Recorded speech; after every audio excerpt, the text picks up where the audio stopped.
Assalamualaikum warahmatullahi wabarakatuh. Perkenalkan, saya Rizaldi Khair, Eskom MKOM, dosen program studi teknologi komputer, Politeknik LP3I Medan. Pada kesempatan kali ini, saya akan memaparkan pernyataan diri dosen dalam unjuk kerja Tridharma Perguruan Tinggi, PDD UKT-PT, pada unsur bidang pengajaran. Adapun mata kuliah yang akan saya paparkan kali ini adalah pemrograman berorientasi objek dengan kode mata kuliah KB 4108, beban SKS 4 pada semester 4, dan program studi teknologi komputer Politeknik LP3I Medan. Adapun dosen pengampunya adalah saya sendiri, yaitu Rizaldi Khair, Eskom MKOM. Baik, deskripsi singkat pada mata kuliah ini adalah menjelaskan tentang berbagai konsep dasar terkait dengan pemrograman berorientasi objek dengan pembahasan pemrograman berbasis Java fundamental hingga berbasis visual menggunakan Java NetBeans maupun VB.NET yang meliputi pengontrol standar, kontrol tambahan, struktur pemrograman, prosedur dan fungsi, grid control, pengelolaan data dan file. Dan pada mata kuliah ini, proses pembelajaran juga dilakukan secara blended learning dengan menggunakan metode pembelajaran pemecahan kasus ataupun case method, serta metode pembelajaran berbasis proyek, yaitu team-based project ataupun project-based learning. Capaian pembelajaran dari mata kuliah ini adalah mahasiswa mampu menunjukkan kemampuan atas pengembangan program di bidang keahliannya secara mandiri, mampu menguasai konsep pengembangan program berbasis objek pada kasus-kasus tertentu. Mahasiswa juga mampu menunjukkan kinerja bermutu dan terukur, mampu memecahkan masalah pekerjaan dengan sifat dan konteks yang sesuai dengan bidang keahlian terapannya, didasarkan pada pemikiran logis, inovatif, dan bertanggung jawab atas hasilnya secara mandiri, serta mahasiswa mampu menyelesaikan pekerjaan berlingkup luas dengan memilih berbagai macam metode. Adapun capaian pembelajaran dari mata kuliah pemrograman berorientasi objek ini adalah mahasiswa mampu memahami dan menerapkan konsep dasar pemrograman berorientasi objek, mampu memahami dasar-dasar dalam pemrograman Java, serta mampu mengaplikasikan pemrograman berbasis objek pada bahasa pemrograman Visual Basic.NET maupun pemrograman NetBeans. Baik, materi pembelajaran yang akan dipaparkan selama 1 semester ini yaitu pengenalan dasar dan ruang lingkup pemrograman berorientasi objek, kemudian ada Java fundamental, kemudian aturan penanaman variabel dan konstanta, dan struktur kendali, kemudian ada perulangan ataupun looping, ada modul dan function, pengenalan array, pengimplementasian Windows API, kemudian ada kontrol database, ADO dan DB-Grid, serta pembahasan project. Baik, pada mata kuliah pemrograman berorientasi objek, sistem pembelajaran yang saya paparkan itu berdasarkan ada 4 bagian. Yang pertama terkait tentang perkuliahan, kemudian metode perkuliahan, kemudian kegiatan perkuliahan melalui tugas, dan akhirnya ada evaluasi perkuliahan. Pada sistem perkuliahan itu saya menerapkan ada 2 metodenya, yaitu metode blended learning, baik maupun luring dan daring. Saat ini sedang berlangsung sudah hampir 100% luring. Adapun metode daring yang dimanfaatkan oleh pembelajaran yang saya sampaikan itu baik melalui sinkronus maupun asinkronus. Adapun saya selalu mengkombinasikan antara sinkronus dan asinkronus. Dan ini sangat membantu untuk mahasiswa-mahasiswa yang memiliki kesibukan di luar, baik itu kuliah sambil bekerja. Kemudian untuk penugasan, di sini saya menerapkan tentang menggunakan presentation dan report jika ada tugas, dan itu juga bisa dimanfaatkan bisa secara offline di kelas dan juga bisa secara daring. Dan untuk evaluasi penilaian tugas, itu saya terapkan ada memanfaatkan kuis dan formatif. Adapun kuis yang digunakan, saya juga memanfaatkan media pembelajaran, ada yang Quizizz, kemudian ada Kahoot, serta menggunakan media pembelajaran Trello. Dan evaluasi akhir itu ada di ujian tengah semester dan ujian akhir semester. Nah, interaksi dosen dengan mahasiswa, interaksi dosen dengan mahasiswa yang saya terapkan ini dengan 4 metode, yaitu tentang ada yang interaktif, kemudian bisa online, offline, dan private message. Untuk yang interaktif, saya selalu menerapkan sistem interaksi dengan mahasiswa, yaitu class activity, yaitu diskusi, aktivitas yang saya terapkan di kelas offline, kemudian ada diskusi kelompok untuk kelas discussion. Sedangkan di online, di kegiatan yang online, saya selalu mengadakan pertemuan baik itu melalui Zoom, Google Meet, Webex, dan Microsoft Teams. Untuk yang offline, untuk meningkatkan interaktif tersebut, saya juga menerapkan karena sekarang semester sudah full offline, saya selalu memanfaatkan offline classroom atau juga dengan memanfaatkan co-working space yang ada. Untuk komunikasi secara private, saya juga memanfaatkan komunikasi by email, kemudian bisa juga secara langsung menelpon, dan bisa WhatsApp maupun memanfaatkan aplikasi Telegram. Nah, yang terakhir, pada penilaian evaluasi, pada mata kuliah ini, saya menerapkan ada 5 komponen. Komponen yang pertama adalah komponen presensi atau kehadiran. Itu diberikan presentasi penilaian sebesar 15%. Kemudian untuk kuis ataupun tugas ataupun formatif, itu diberikan penilaian 10%. Kemudian tugas ada 15%.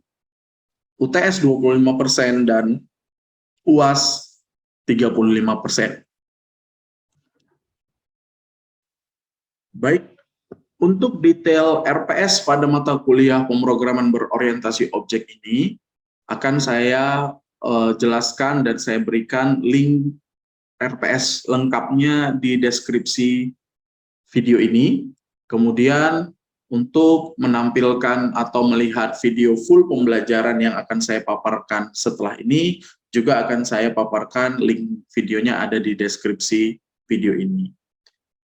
Nah, selanjutnya saya akan memaparkan video pembelajaran yang saya laksanakan pada real teaching di kelas yang saya sampaikan secara daring sinkronus. Adapun mata kuliah yang saya sampaikan, mata kuliah pemrograman berorientasi objek. Berikut video yang akan saya tampilkan.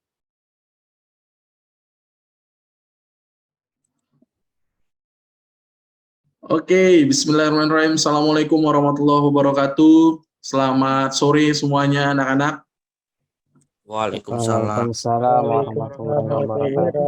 Selamat sore, Pak. Ya, sehat semua ya. Ya, Pak. Sebelum kita mulai perkuliahan kita hari ini, ada baiknya kita berdoa menurut ajaran agama kita masing-masing. Berdoa dimulai.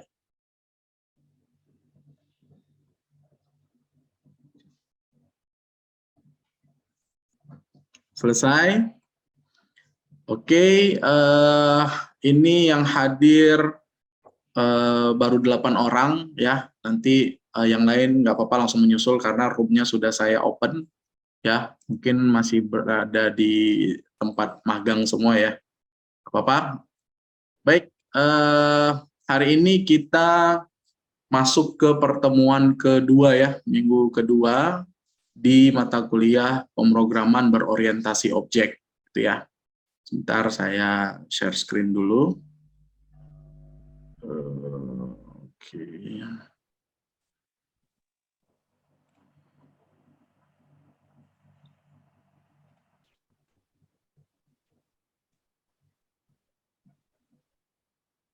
Sudah kelihatan belum?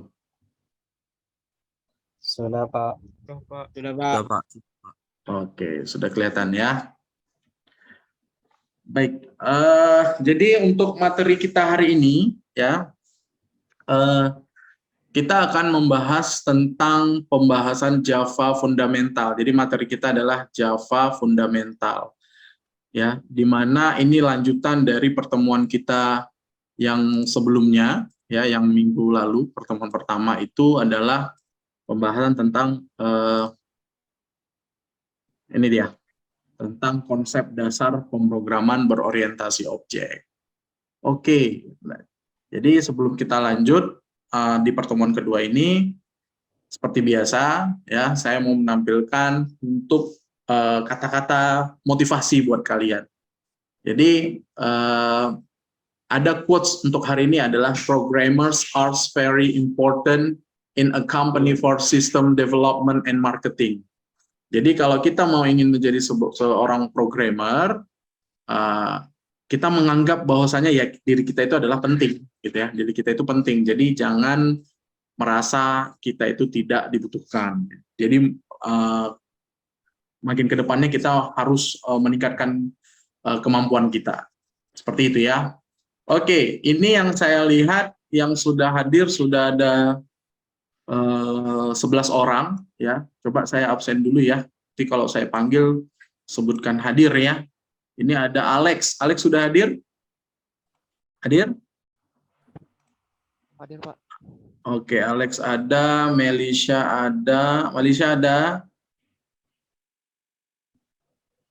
Kemudian ada Aisyah, Andreas, Adrian, Aswin, Fahrul, Rahmat Ega, Roshi, Simon, dan Tegar. Oke, sudah ada 11 orang ya. Oke, sudah ada 11 orang. Akan saya buktikan melalui video yang akan saya tampilkan di sini, gitu ya. Sebentar, saya mau ngecek dulu apakah sudah ter-share sound. Oke. Oke. Kedengaran suaranya nih? Suaranya kedengaran? Kedengaran, Pak. Dengar, Pak. Suara videonya kedengaran tadi ya, barusan ya? Dengar, Pak. Oke, silakan ditonton video penjelasan tentang Java ini. Internet and smartphones have become an integral part of our lives. We use our phones for almost all of our day-to-day tasks. Earlier, we used to shop at malls, queue up in front of banks, and make our travel bookings at travel agencies. But now, we can do all this in the comfort of our homes using smartphones. All of this is possible because of a high-level programming language called Java. Hi guys, welcome to this video that will tell you everything you need to know about the class-based, object-oriented programming language Java. Java is an object-oriented programming language that is used in a distributed environment on the internet. It is a high-level language that is easy to read and understand. Java is popularly used in console, graphical user interface, web and mobile applications, game development, and also to make embedded systems. Apart from these, Java is also used to develop software for devices. It is used not only in computers and mobiles, but even in electronic devices like televisions, washing machines, air conditioners, and so on. Online forms, banking, and shopping are possible because of Java.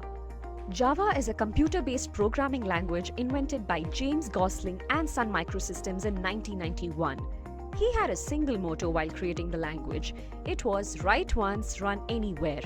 This meant that the code would have to be written only once, but it could be used anywhere. The remote to change channels. Each button on the remote performs a different task. Methods in Java are the same. We can have methods to add two numbers or email a person or to convert kilometers to meters. A group of methods make a class.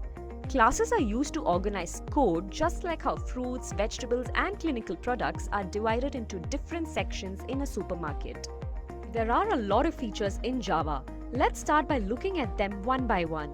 It has a simple syntax and is very easy to understand and learn. Java language is robust. It eliminates errors that occur in the C and C++ languages. Java also has features like garbage collectors and exception handling. This makes Java very unique. The most popular feature of Java is that it is platform independent. Here, compilation happens in bytecode, and because of this, Java can run on any machine. It is a very secure language as it contains no virus. Java has a feature of multi-threading. The feature of multi-threading helps Java do multitasking. Java is a portable language as it can run on any platform, and data type sizes are set permanently. So Java program has a fixed size of the code. The last of all, Java is not as fast as C and C++, but provides higher performance than any other language. Now let's see OOPS concepts in Java. Java has 4 concepts: abstraction, encapsulation, inheritance, and polymorphism. In Java, we use objects and classes related to the real world that makes the code easier to make and understand. Abstraction means showing the relevant information that is needed for a task. Encapsulation makes the Java code secure. Data is stored within the classes, and it is not easy to access the data. The next feature is inheritance. As the name suggests, the attributes and characteristics of one class can be inherited by another class. Because of this, coders take less time to create the code. Lastly, we have polymorphism, which means using the same method for different tasks. In Java, we can use the same object or variable in 2 different places where their tasks will differ. This brings us to the end of this video. Thank you for watching, keep learning, and stay tuned for more from Simply Learn.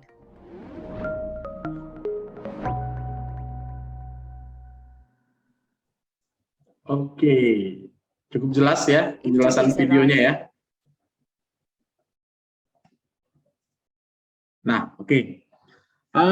Sekarang saya mau bertanya ini ya, apa yang kalian pahami tentang video yang sudah saya tampilkan barusan. Silahkan, ada yang mau menanggapi, ada yang mau menjawab. Apa simpulan dari video yang sudah kalian tonton? Silahkan. Yuk, ada yang bisa dan berani untuk menanggapi?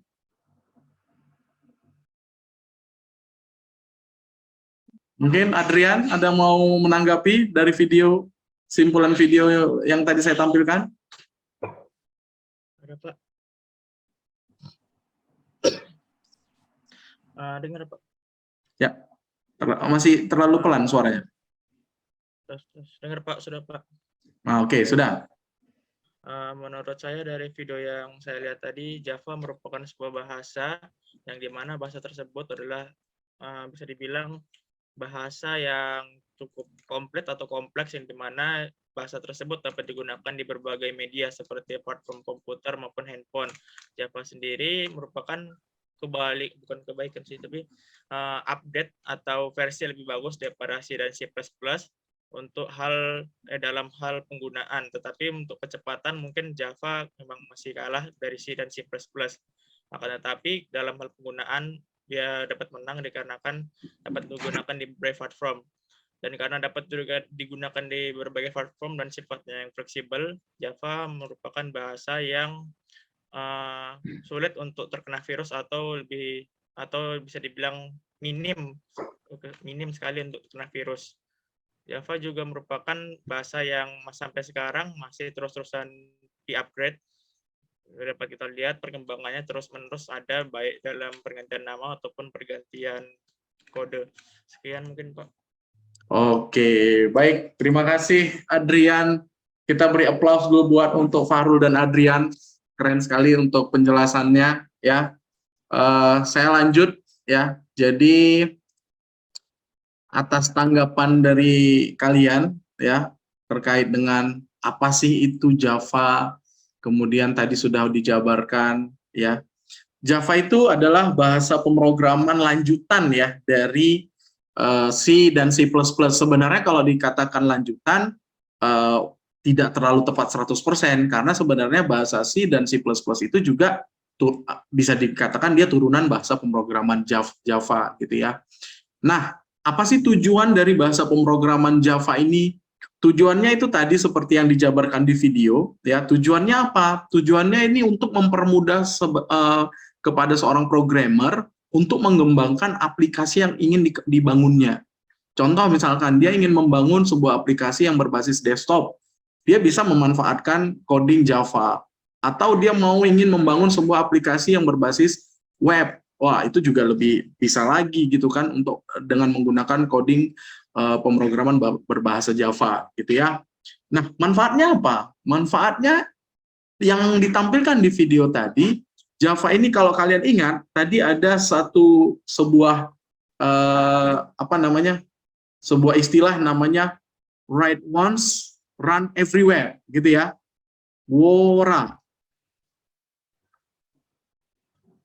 Wora atau wore gitu ya. Write once, run everywhere gitu ya. Dia bisa sekali dibuat, bisa digunakan di mana aja dan kapan saja. Kenapa? Karena dia memiliki kelas yang bisa digunakan ke mana saja.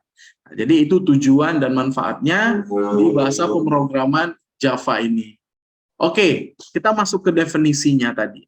Nah, definisi dari pemrograman bahasa Java ini adalah dia sekumpulan kelas-kelas yang saling berbicara dengan yang lain dengan cara mengeksekusi metode, ya, mengeksekusi metode kelas lain dan mengirimkan pesan dengan memasukkan parameter dalam metode. Apa ini metode, Pak? Metode ini adalah fungsi. Nah, metode ini adalah fungsi. Jadi kalau kelas apa, Pak? Kelas ini adalah sebuah parameter atau bisa dikatakan bagian daripada objek atau objek itu sendiri, gitu ya. Oke, kita istilahkan sebuah objek adalah handphone. Nah, sebuah objek adalah handphone.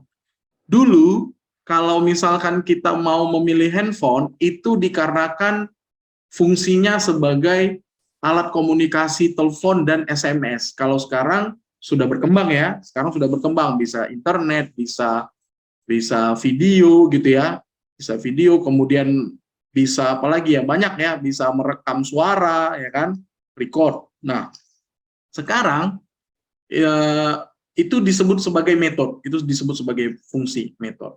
Kemudian ada yang namanya atribut. Kita sebagai manusia biasa untuk memilih suatu handphone, suatu barang atau handphone, pasti berdasarkan dua buah atribut atau berdasarkan atributnya. Contoh apa? Ada merek dan warna. Sudah pasti ya, kalau dulu kita memilih handphone itu berdasarkan merek dan warna. Contoh misalkan saya tertarik memakai handphone merek S misalkan. Oke, saya mau pakai merek S tipe apa, kemudian warnanya apa. Itu dulu. Kalau sekarang kita wajib apa atributnya lagi? Spesifikasi ya. Spesifikasi. Kenapa? Oke, mau beli handphone atau smartphone itu sekarang tergantung RAM-nya berapa giga, ya kan, ROM-nya berapa, kemudian baterainya gitu ya, baterainya berapa mAh dan seterusnya. Itu namanya disebut dengan spesifikasi. Nah, jadi itu disebut dengan atribut, kemudian fungsi dari si handphone tadi itu disebut sebagai metode. Nah, di dalam Java ini saling berhubungan, gitu ya. Ini saling memenuhi satu sama lain. Oke, kemudian ya Java ini memiliki class dan instance of class. Tadi saya katakan ada kelas di dalam kelas, yaitu objek. Nah, kelas di dalam kelas itu ini disebut dengan instance of class. Apa itu? Itu disebut sebagai objek yang memiliki kesamaan atribut dan metode dapat dikelompokkan menjadi sebuah kelas. Nah, objek yang dibuat dari suatu kelas inilah yang disebut dengan instance of class. Ya. Kalau yang di dalam video tadi dijelaskan, Java ini juga terdiri dari 4. Ada nanti inheritance, ada juga nanti disebut sebagai encapsulation, gitu ya. Itu nanti kita bahas di pertemuan selanjutnya. Kita akan bahas kelas terlebih dahulu ya. Nah, kelas ini, ya oke, saya sebelum masuk ke dalam kelas, Java ini termasuk ke dalam bahasa pemrograman yang sensitive case. Ada yang tahu sensitive case ini apa? Ayo, ada yang tahu sensitive case ini apa? Ada Pak. Ya, silakan. Ada, Apa? Pak. Alexander, apa Alexander? Itu sensitive case itu di mana pada bahasa pemrograman itu sangat memperhatikan penulisannya, termasuk tanda baca, huruf besar, huruf kecil, titik koma, nomor, dan dia sangat strict. Jika ada yang tidak sesuai, maka programnya tidak akan bisa berjalan atau error. Good, pas, tepat sekali. Sensitive case itu adalah penulisan yang sangat-sangat harus diperhatikan. Ya, contoh kalau di awal dia huruf kecil semua, ya wajib huruf kecil semua. Benar sekali ya. Nah, di dalam penulisan kelas di dalam Java ini harus menyesuaikan dengan nama file yang kita buat. Contoh di sini ada kelas, dia buat nama kelas. Misalkan nama kelasnya apa? Nama kelasnya misalkan handphone. Ya kan? Handphone. Handphone, dari awal dia huruf H-nya besar, berarti nanti sampai seterusnya huruf H-nya besar. Kemudian pakai file namanya .java, ya, handphone.java. Sama kalau kita belajar Word kan ada dokumen latihan 1.docx gitu ya. Nah, ini pakai Java dia. Oke, kemudian selanjutnya adalah atribut. Nah, tadi ada kelas, kemudian ini masuk ke atribut. Nah, atribut di dalam Java ini sama juga seperti kita mau mengidentifikasi sebuah bahasa pemrograman. Masih ingat ya, kalau dalam bahasa pemrograman dasar itu ada yang namanya tipe data, ada yang namanya variabel, kemudian ada yang namanya value, nilai. Nah, di dalam bahasa Java itu ada yang namanya access modifier. Apa itu access modifier? Access modifier ini adalah digunakan untuk memberi batasan hak kelas, ya, maupun metode ini penjelasan detailnya itu nanti ada di pertemuan berikutnya, gitu ya, ada di pertemuan berikutnya. Jadi kita nanti akan membahas tentang access modifier pada khususnya. Nah, kita bahas apa dalam pembuatan program ini kita harus pikirkan yang namanya access modifier, tipe data, nama variabel, dan nilainya, gitu ya, dan nilainya. Access modifier ini tadi saya katakan ada 4. Ada yang private, ada yang default, ada yang public, sama satu lagi nanti ada yang, nih saya tampilkan ya, ada yang protected. Nah, ini dia perbandingan hak access modifiernya ini. Jadi, apa yang membuat dia harus menggunakan private, kapan dia menggunakan. Oke, karena waktunya sudah mau habis, saya simpulkan untuk pertemuan kita hari ini adalah bagaimana kita memahami pembelajaran bahasa Java fundamental atau secara mendasar terlebih dahulu. Jadi ingat, bahasa pemrograman berorientasi objek ini bukan hanya untuk desktop, tapi juga bisa diimplementasikan di web. Ya, mudah-mudahan pertemuan kita hari ini ya bermanfaat. Jika nanti ada pertanyaan, boleh bisa kalian ajukan ke saya melalui email ataupun WhatsApp grup kita masing-masing. Sampai ketemu lagi minggu depan. Ya, terima kasih. Saya akhirin untuk pertemuan kita hari ini. Wassalamualaikum warahmatullahi wabarakatuh. Selamat sore semua. Waalaikumsalam warahmatullahi wabarakatuh.